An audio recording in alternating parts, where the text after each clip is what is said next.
Hello, everyone. Welcome to today's Lunch and Learn webinar. Thanks for taking the time out your busy days to join us. You're all probably aware that the FCA published a report about its principal reviews, firms review, titled Embedding the Enhanced Appointed Representatives Regime.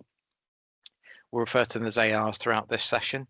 So having tested and reviewed how well principal firms have embedded the requirements of the enhanced AR regime, the FCA has set out good practice and areas for improvement to help principal firms effectively oversee and monitor their ARs. The new regime elevated the FCA's expectations of principal firms' oversight of ARs. Principals must carry out an annual review of each of their ARs on an annual self-assessment of their ability to appropriately oversee their ARs. The FCA has outlined its findings in the review report, which we'll discuss today. That's very relevant for all firms that currently have ARs or intend to have ARs in the future. And that includes introducer ARs, IARs, unless otherwise stated within the report. As I say, that's what we're going to talk about today. I'm Dave Anderson, Head of Technical for UKGI Limited, and the gentleman on screen with me, our regulatory policy expert. Al, I'll let you do your own introduction. Hello, I'm Alistair Horton. I work across the two consultancies that are part of UKGI Group Consultancies. I'm the backroom geek, if you like. I'm responsible for making sure that we read and understand what the FCA publishes and getting that information to the consultants so we can deal with you and helping you out when we run webinars such as the one we're running today. It does much more than that, but broadly helps inform our regulatory policy view on subjects such as that which we'll discuss today. So, covered in this session, the AR review of principal firms' self-assessment requirements, a bit of a reminder, the FCA's principal firms review findings, and the Repo 25, another rep return, a reminder of the annual AR and IAR data reporting exercise. The review involved a telephone survey, about 10 or 15 minutes long, with 251 principal firms, and a bit more of an in-depth assessment of information and documentation from 23 firms. So in total, that's approximately 10% of the principal firms across the sector. In the telephone interviews, the FCA asked whether principals had completed their annual AR reviews and self-assessments, and whether they faced any challenges, in particular in completing the new annual regulatory return on AR complaints and revenue, the Repo 25. The FCA also asked principals about their AR oversight, how they ensure their ARs don't act outside of the scope of their appointments, their AR onboarding and termination processes, how they monitor changes in growth at ARs, and whether they delegate tasks or specific functions to their ARs and the risk that poses. So while some principals adequately oversee their activities of their AR networks or individual ARs, not all principals do this effectively. And there were some examples of good practice from principals. They included, keeping clear documentation to show compliance with the FCA's enhanced rules, and using a broad range of checks and information to properly oversee and monitor AR activities. In the review, the FCA found some firms were taking perhaps a tick box approach to complying with the rules, relying on basic information like website checks or using self-declarations from their ARs to demonstrate their effective oversight. It's not to say that those elements aren't appropriate, but perhaps they should have a wider framework around them. The review also found that 1 in 5 principals had not carried out a required self-assessment or annual review of their ARs, and approximately half of principals were not regularly reviewing their AR agreements.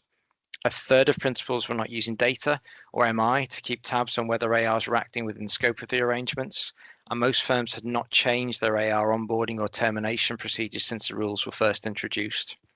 These high-level findings are against the backdrop of about 96% of the firms involved in the telephone assessments being very confident that they were very effectively implementing the new rules and guidance. The FCA, not surprisingly, therefore, believes that there is perhaps some overconfidence amongst principals in how well they're embedding the requirements of the rules. So, throughout today's session, the learning objectives that will help you meet are to explain the key requirements of the AR annual review as required by the FCA's rules, to identify the issues, areas for improvement, and examples of good and better practice outlined in the FCA's principal firms review, and to summarise the steps that will need to be taken in relation to the AR reviews and principal firms' self-assessments. is what's it all about. On this slide, and you can see the information on there, it's a bit of a reminder of the new AR regime. New AR regime, I don't think we can call it new anymore. It's been in for a while now. But you can see that it includes reference to the annual reviews and the self-assessments themselves. So the responsibilities of a principal firm, they certainly didn't decrease under the new AR regime that was introduced back in December 2022. I think at best we can say they were clarified in terms of what the FCA's expectations are, but there are more formal oversight, review and reporting requirements under the current enhanced regime, all of which were commented on in the FCA's recent review report. Basically, you as principal firms are responsible for the activities of any of your ARs or IARs activity for any business which you have taken personal responsibility within your principals agreement or AR agreement. But what does that really involve? For ARs, not ARs, for ARs, it includes an annual fitness and propriety check of senior management at the AR and the span of control, competence and capability checks, senior management and key personnel, and awareness of senior management changes. For ARs and IARs, that includes monitoring activities conducted outside the scope of the appointment and assessing the risk, effective oversight and annual review of monitoring arrangements as if the individuals were directly employed by you as the principal firm and the AR activities were in-house at the principal managed as such. Monitoring AR growth, including senior management and staff. Everything else you'd monitor about your own business, all of the MI that you gather to inform how you're delivering on good outcomes under the consumer duty. That might include file checks, reviews of the AR's website, its financial promotions, and so on and so forth. Al, do you want to add a bit more colour on the formal AR reviews and what that encapsulates? Yeah, I will do. There's an awful lot of detail in the slides we've got for you today, so we're not going to read out everything that's on the slides. It's for you to take away and use as a reference point. But this particular slide shows an extract from the enhanced regime policy statements, and that was PS 2211. It's the bottom half of a diagram which shows how the review itself, the AR reviews, interact with the firm's own self-assessment. It neatly lays out what the FCA's objectives are in relation to the formal reviews. And don't forget that the annual reviews can be conducted by responsible individuals within a firm with a suitable degree of knowledge and authority, and that's below governing body level. The FCA made it clear that it doesn't expect the senior managers or the board or the most senior management within firms to actually carry out the reviews themselves. It's another good example of the FCA using logic and proportionality there, isn't it? Yeah, we don't say that very often, but yeah, it is. It's a piece of common sense. But it requires that those responsible individuals would, any significant issues they identify, it's important that they're escalated to the firm's governing body, which itself, as I said, isn't required to review each of its ARs as part of the annual review. That's the job of the firm, not necessarily the governing body itself. So to look at the top half of the diagram, how the reviews fit into the principal firm self-assessments. Principal firm, what this is about, the principal firms need to prepare a self-assessment document demonstrating their compliance with the requirements of the regime. And in a nutshell, that's compliance with Chapter 12 of the Supervision Manual, Sub 12. They need to demonstrate the methodologies used to complete it, and it should also identify perhaps any material deficiencies or concerns relating to that compliance with their responsibilities as a principal firm. The self-assessment should maybe focus on how the principal itself is meeting its responsibilities in relation to all of its ARs. It's a single document designed to identify any risks and gaps in compliance with the firm's obligations, and needs to be reviewed and signed off by the principal's governing body at least every 12 months. The findings in the reviews will effectively provide some guidance as to how good or not so good a job is being done, so how good or not so good a self-assessment is being put together. So therefore, it's important to know what good and not so good might look like, but it helps the firm identify what good and not so good looks like within its overall AR review procedures. So to look at this in a bit more detail, again, there's quite a lot of information on the slide, and again, for you to take away. The requirement for a principal firm's governing body to annually approve a self-assessment document. And as I said, this should include, as appropriate, the firm's current assessment of the effectiveness of its arrangements for overseeing its ARs, how it monitors them, the outcome of the appropriate oversight, the adequacy of the firm's controls and resources to do that job. So it's the principal's assessment of its own controls and resources. And it's the principal firm's assessment of the risk of harm to customers, to consumers and market integrity arising from the activities or business of its ARs. The outcome of any reassessment of the continuing adequacy of the firm's controls and resources. So as well as setting out or looking at how well it's doing the job of looking after its ARs, it also needs to include a reassessment of how well it can do the job going forward. So the adequacy, as I said, of the firm's controls and resources.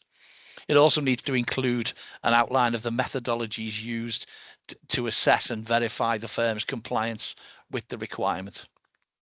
As Dave mentioned, there are less detailed assessments needed for IARs, but firms are reminded that the senior management of the principal is responsible for the control and monitoring of the firm's ARs all of the time, not just when you're getting around to doing some reviews. That ties into the move towards governing bodies at firms and its senior management having a holistic approach to compliance, doesn't it? Which cuts across in so many of the topics that we've discussed in the sessions that we've put out, and the things that we'll discuss in our seminars next month and in November. Yeah, indeed. You know, you mentioned before, Dave, that treat an AR as if it's part of your own firm. If a firm's taking a sensible overview of its own business, apply that same sensible overview to all of the firm's ARs. As we mentioned before, staff within principal firms need to make sure that any issues relating to its ARs or IARs are escalated for consideration by the principal firm's governing body if that's appropriate, and it would normally be appropriate. And the annual approval of the self-assessment document needs to make sure that it takes account of any of those issues and considers them from the point of view of whether they're likely to give risk of harm to customers or to market integrity. So 80% of the principal firms said that they'd completed self-assessments. 95% of these, so some 76% of the total, said they'd submitted self-assessments to their boards or governing bodies for sign-off. The review itself found that 83% of principals had completed their self-assessments, but that only 52% of those were of a good quality.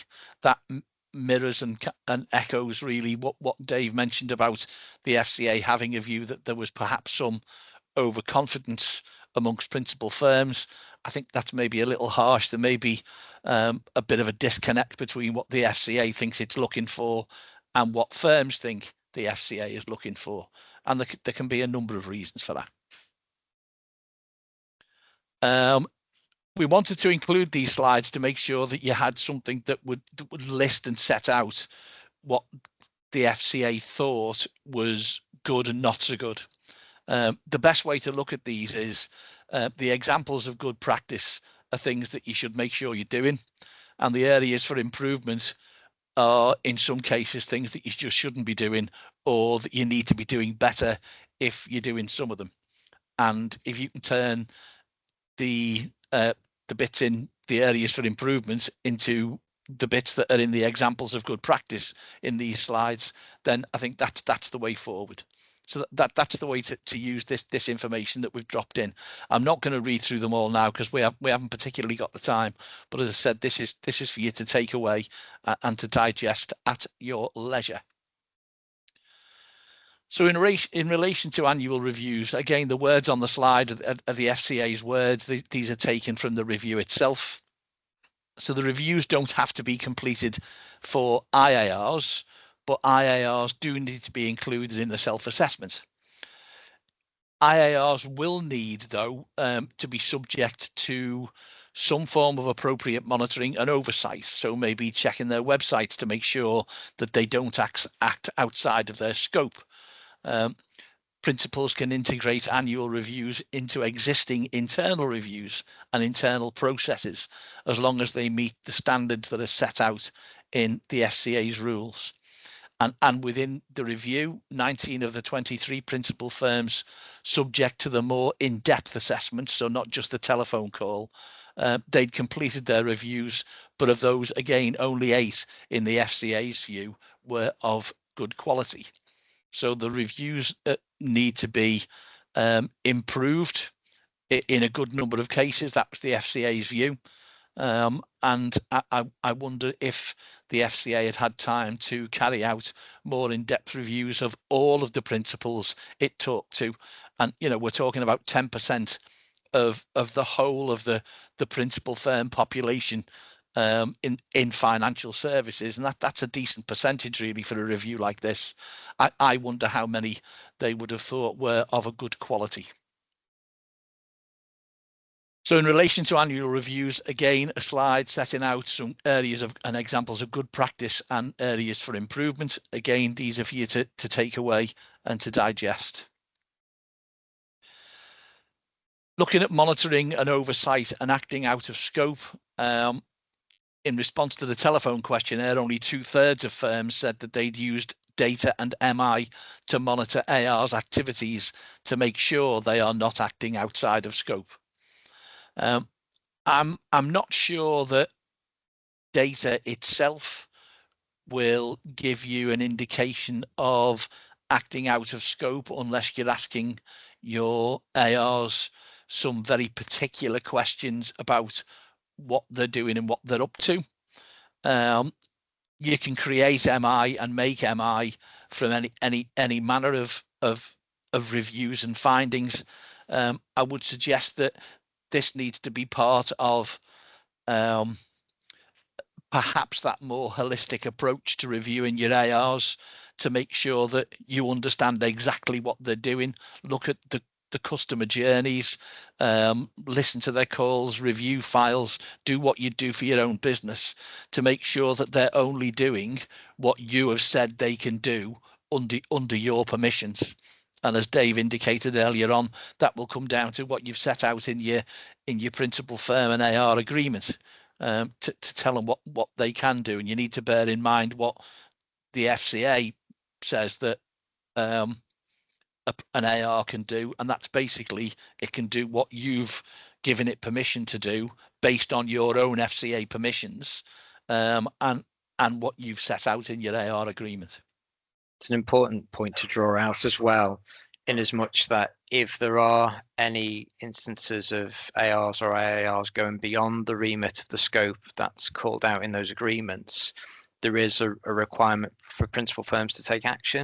And I think in the past, that's historically an area where principal firms haven't gone far enough. Is that fair to say, Al? Yeah, I think it is. I think the FCA would, the FCA talks in terms of, make sure that you've got your termination clauses right in your AR agreements and consider termination. Well, I think that's entirely appropriate. But as a first step, maybe you have a word with the AR and say, you're doing something here you're not supposed to, you need to stop.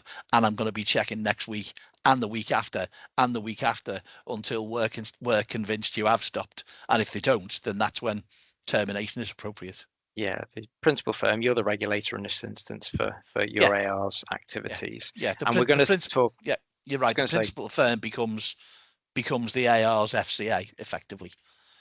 I was going to say, in our seminars in London in October and Coventry in November, we're going to have a breakout session that's going to look specifically at good data in MI, not just in relation to ARs or IARs, but more broadly in terms of what you might want to be looking at and focusing on to inform your business's performance in relation to good outcomes. Yeah, I think that will be a useful session in relation to, how firms go about using their MI and how they can put the MI together. So in relation to monitoring and oversight and ARs acting out of scope, again, on the screen, you've got what the FCA found as the examples of good practice and the areas for improvement. The FCA use the phrase tick box exercise a lot these days. And I think by that, they mean that firms are writing down that they're doing something, and the fact that they think they're doing it is okay, and that means it's all right. And they've had a quick look at it. We've mentioned in the past that it's not so much tell me what it is, but show me what it is, and that's perhaps morphed and moved on now to tell me and show me and prove it. Well, not proving it is indication of a tick box exercise, and I think that is maybe that's one difference between the FCA's expectations and what firms think the FCA's expectations are. The FCA these days have a much greater expectation of firms being able to prove it, and under Consumer Duty, evidence of outcomes is that indication of proving it. It's the evidence that proves it. Good intentions is no longer. Yeah. It's not enough. Yeah, it's not. This slide again is just a carry on from the previous one. Some more examples of good practice and areas for improvement in relation to monitoring and oversight. So the approach to onboarding ARs, I'll only cover this briefly. Principals need to carry out adequate checks and due diligence on any prospective AR before onboarding. Most firms that participated in the telephone questionnaire and in the in-depth assessment said that they'd not taken a new or different approach to onboarding ARs or IARs since the enhanced AR regime was introduced. Most principal firms with ARs don't take them on every 5 minutes. I might only have 1 or 2 or 3. So it's entirely possible that, not changing approaches to onboarding ARs is just because they have no further plans to onboard any, or they'd not appointed a new AR since the new rules were introduced. But I think that the FCA is making the point about the adequacy of checks and due diligence on any prospective AR before a principal firm takes them on. A last slide like this, or one of the later slides like this, the approach to onboarding ARs, again, some areas for improvement and examples of good practice for you to consider. In relation to termination and offboarding and orderly wind down, if a principal firm decides to terminate an AR, it needs to take as many reasonable steps as possible to make sure that's done properly. And any business that's going to be impacted is wound down. In our experience, offboarding an AR has either been really messy, or it's been done really well. And there's been an appropriate movement of customers, appropriate communication with customers, making sure they understand what's going to happen, making sure they understand where their support will continue to come from. And invariably, that's been the principal firm in our experience. So it's either been, from what I've seen in the past, it's been really quite good or absolutely awful. You need to make sure this includes how pipeline business will be handled and any potential impact on the AR's customers. And from the FCA's point of view and under Consumer Duty, the impact on the customers will absolutely be the top of their considerations. You need to make sure as well there's no significant impact on you, perhaps as the principal firm, in having to find the resource or take on people or make sure there's the financial resources there to be able to go through the process. And again, examples of good practice and areas for improvement in relation to offboarding and orderly wind down.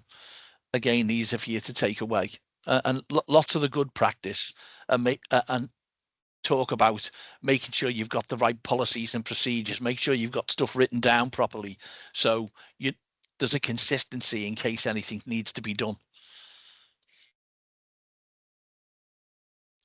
To finish off on Rep 025 and an accuracy check, this is just a reminder of what the Rep 025 reporting involves, what the reporting, the due reporting dates are.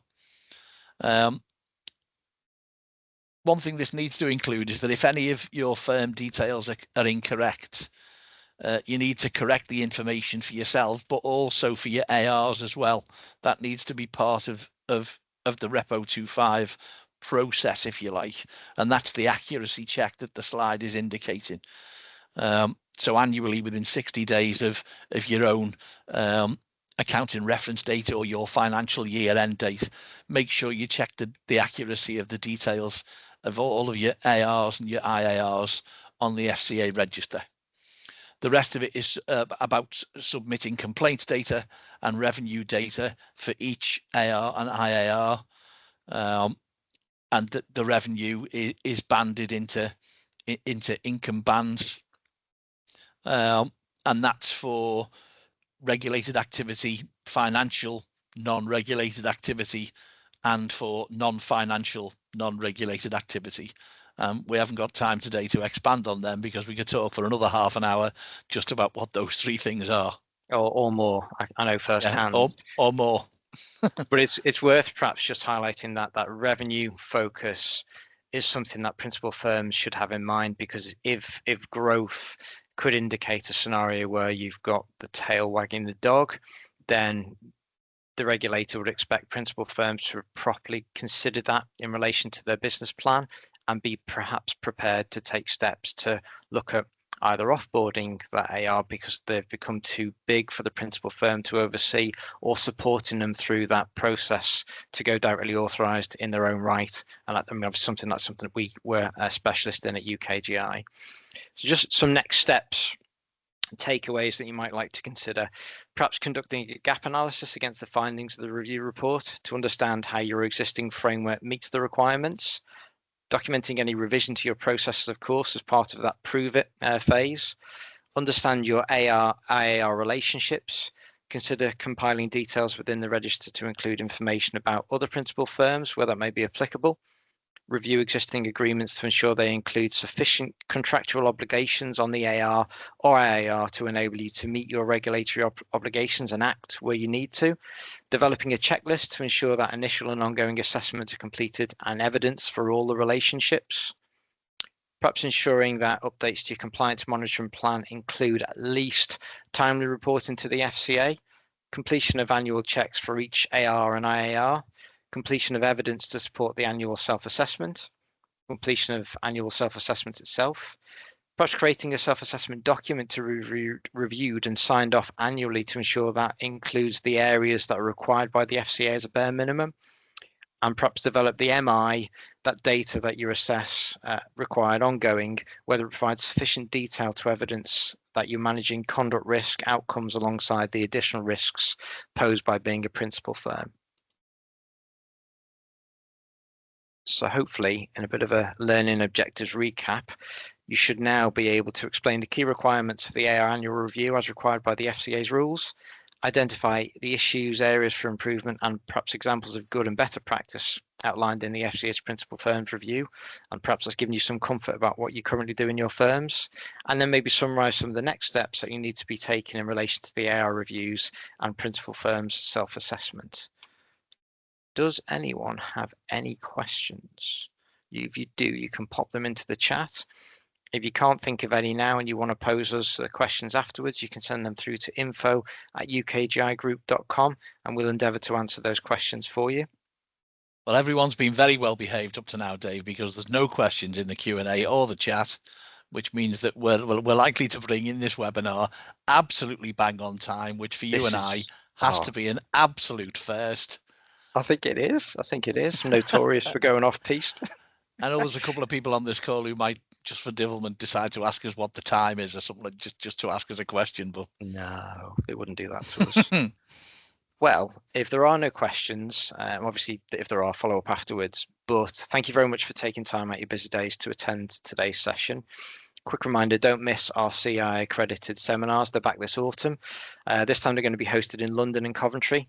They are designed to provide delegates with a deeper understanding of the current regulatory impacts to your business and explore how compliance can be leveraged as a business enabler. They are available to UKGI clients and non-clients alike. If you are a UKGI client with seminar places already paid for within your existing compliance services, then contact us to reserve your place. The full details are available via our website, and you can even scan that nifty QR code that's on screen now, and you can register your interest to attend one of those sessions. London, Wednesday, 23rd of October, West Midlands, Wednesday, the 13th of November, and we hope to see you there. Thanks for coming along today, folks. We'll see you soon. Take care. Bye-bye. Thank you.